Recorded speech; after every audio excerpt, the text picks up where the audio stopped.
Za několik málo okamžiků odhalíme pamětní desku, na nich jsou jména těch, kteří skutečně za naši svobodu a demokracii životy položili.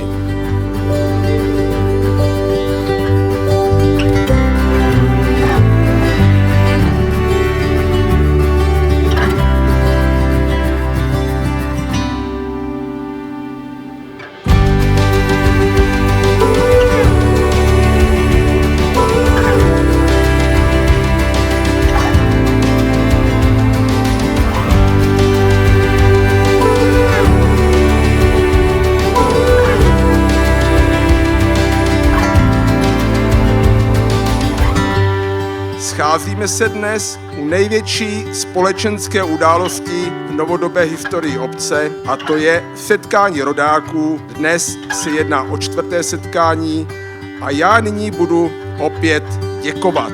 Děkovat těm, kteří u zrodu této myšlenky stáli. A byli to ti samí spoluobčané, kteří se zasloužili o znovu osamostatnění naší obce v roce 1990. Díky nim se dnes můžeme takto sejít a já doufám, že tomu tak bude i v letech následujících.